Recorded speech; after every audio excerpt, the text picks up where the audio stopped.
అసహనంపై అసహనం వ్యక్తం చేసినందుకు బాలీవుడ్ నటుడు ఆమిర్ ఖాన్పై తీవ్ర అసహనం వ్యక్తం అవుతోంది. సహనశీలతకు మారుపేరైన భారతదేశంలో అసహనాన్ని రాజేస్తున్న వారే ప్రస్తుత సమస్యకు మూలమని ప్రతిపక్షాలు ప్రజా సంఘాలు ఆరోపిస్తున్నాయి. అయితే అసలు అసహనం అన్నదే లేని దేశంలో అసహనం ఉందని, లేని అసహనాన్ని పుట్టిస్తూ కొందరు దేశ ప్రతిష్టను మంటగలుపుతున్నారని బీజేపీతో పాటు దాని అనుబంధ సంస్థలు వాటి అభిమానులు అంటున్నారు. దేశం సిగ్గుపడేలా వ్యాఖ్యానించిన ఆమిర్ ఖాన్ దేశ ద్రోహేనని కొందరు సోషల్ మీడియాలో విరుచుకుపడుతున్నారు. ఆయన తక్షణమే దేశం విడిచి పారిపోవాలని డిమాండ్ చేస్తున్నారు కూడా. ఓ కార్యక్రమ సందర్భంగా జరిగిన ఇంటర్వ్యూలో తాను చేసిన వ్యాఖ్యలపై ఉద్రిక్త వాతావరణం చోటు చేసుకోవడంతో తాను దేశం విడిచి వెళ్లే ప్రసక్తే లేదని, భారతీయుడిని చెప్పుకోవడానికి తాను ఎప్పుడు గర్వపడతానని ఆమిర్ ఖాన్ వివరణిచ్చారు. అసహనంపై నిరసన గళం విప్పిన మరో బాలీవుడ్ స్టార్ షారుఖ్ ఖాన్ నటించిన దిల్వాలే సినిమాకు వ్యతిరేకంగా కొందరు ఆందోళనకు సిద్ధం కావడంతో షారుఖ్ ఖాన్ తాజాగా తన దేశంలో అసహనం ఉందని అననే లేదని వివరణించుకున్నారు. సహనమా అసహనమా, టాలరెన్స్ ఆర్ ఇంటాలరెన్స్, దీనిపై వాటి మ్యాగజైన్ స్టోరీ.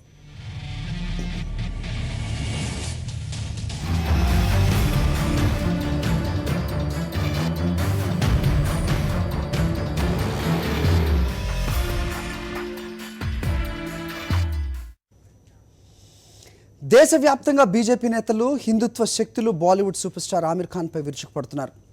ఆమిర్ ఖాన్ దేశ ద్రోహి అని ముద్ర వేస్తున్నారు. ఆమిర్ ఖాన్ తక్షణమే దేశం విడిచిపోవాలని కొందరు సూచిస్తున్నారు. అసలు ఆమిర్ ఖాన్ ఏం చేశారు? ఆయనపై ఎందుకింత అసహనం వ్యక్తం అవుతోంది?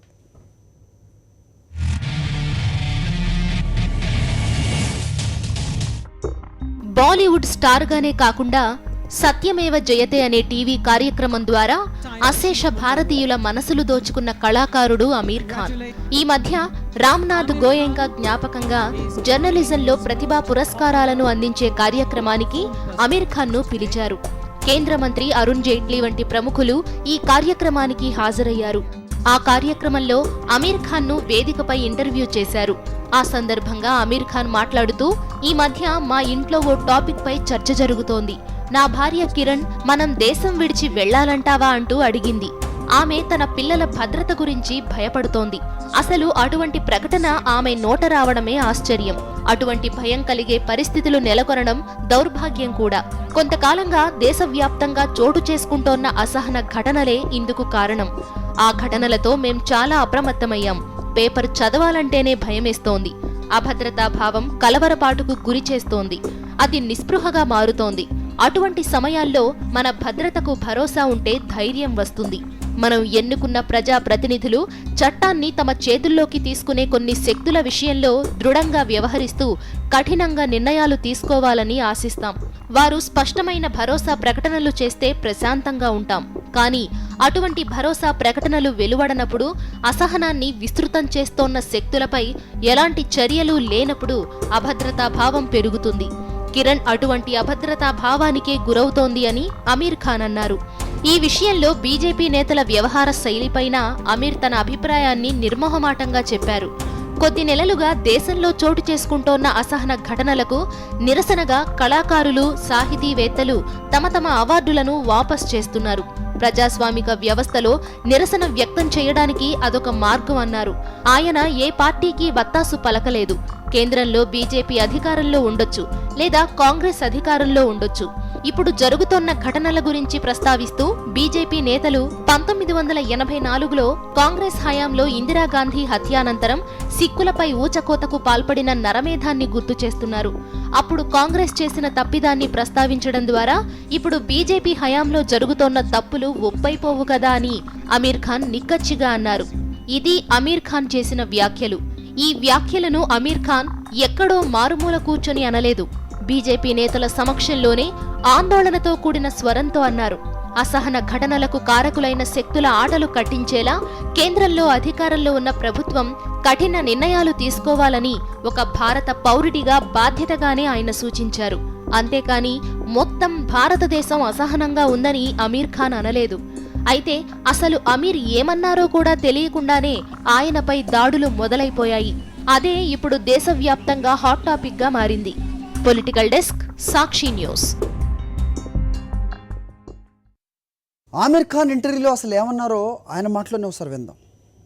My understanding is that a lot of the creative fraternity was protesting because of the growing discomfort that they felt, or the growing atmosphere of intolerance that they felt around them, growing sense of insecurity and disappointment with that. And as a result, that was their way of showing that they are not happy with the situation. As an individual myself, as a part of this country, as a citizen, we read in the papers what's happening, we see on news what's happening, and certainly I've also been alarmed.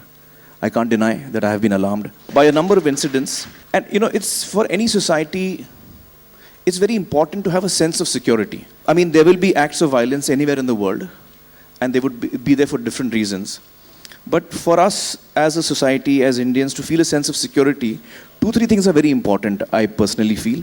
One is a sense of justice. So if there is a wrong step that anyone takes, then correct justice is given out for or against that person. That gives a lot of sense of security to the common man. The second thing that gives a sense of security, and that's a very important sense for all of us to have, is that the people who are our elected representatives, people who we select to look after us for 5 years, whether that's on the state level or whether it's at the level of the center. When people take law into their own hands, when there's a sense of insecurity, we look upon these people to take a strong stance, make strong statements, and speed up the legal process to prosecute such cases. When we don't see that happening, there's a sense of insecurity. So it doesn't matter who the ruling party is. It's happened across ages, it's happened in different decades, it's happened at different times. So it doesn't matter who is in power. But the fact of the matter is, and I often, on television debates we see where one political party, in this case it's the BJP who's ruling right now, is accused of various things, and they say, but what happened in 1984? But that doesn't make what's happening now. And what happened in 84 was disastrous. What happened in 1984 was horrendous. And what is happening, at other times also through the ages, whenever there is a violent act, when an innocent person is killed, whether it's even one single person or a collection of people, that's very unfortunate. And in these unfortunate moments, these are the moments that we look to our leaders to take a strong step, whether they're on the state level or at the center, make statements which are reassuring to us as citizens of the country. That's what we look for. Yeah, I think in the last maybe 6 months, 8 months, there has been a growing sense of despondency, I would say. I mean, when I sit at home and talk to Kiran, Kiran and I have lived all our lives in India. For the first time, Kiran says, should we move out of India? Now, that's a disastrous and very big statement for Kiran to make to me.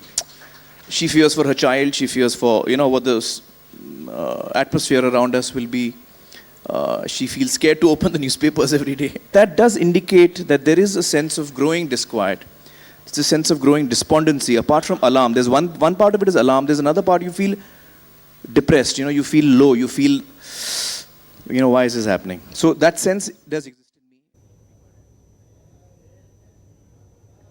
Contrary to this, ప్రపంచంలో భారత్ కంటే సహనమైన దేశం మరొకటి లేదని ప్రముఖ దర్శకుడు రామ్ గోపాల్ వర్మ తేల్చి చెప్పారు.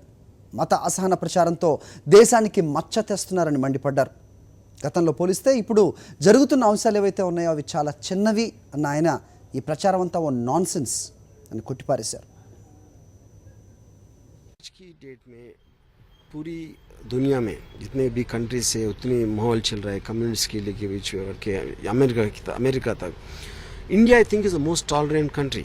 अगर आपकी जो इंसिडेंट्स आप मेजर करें तो I think is almost like zero what's happening. So I think उतना स्टेबिलिटी होने के बाद भी अगर कोई किसी ने कहा कि हम इंडिया छोड़ के बाहर जाना चाहिए, so I feel it sends a very wrong signal and a wrong image about India. मेरा पॉइंट ये है कि अगर आप इधर 100 करोड़ की पॉपुलेशन है, इंडिया इतना बड़ा देश है, और इसमें जिस तरह की इंसिडेंट्स है वो किसी देश में इंक्लूडिंग इंडिया अभी से नहीं, मैं समझता हूँ कि लास्ट ईयर या बिफोर लास्ट ईयर आप सिर्फ इंसिडेंट्स को आप निकाले तो maybe there will be far more bigger incidents. जैसे गोधरा है, जैसे 26/11 है, जैसे किसी न किसी हादसा होता ही रहेगा. और उनसे अगर हम कंपेयर किया तो जो भी आज हो रहा है वो वेरी वेरी स्मॉल और वेरी वेरी नॉन इशू है. लेकिन इस टाइम पे इतने सारे लोग अवार्ड वापस करना, ये हो रहा है they making a big noise about it. Unnecessary मेरा जो कॉमन मैन के अटेंशन जा रहे हैं कि अरे शायद कुछ हो रहा है, मुझे पता नहीं चले, इतने लोग ऐसा बोल रहे तो कुछ हो रहा है. So I feel that is exaggerated and irresponsible.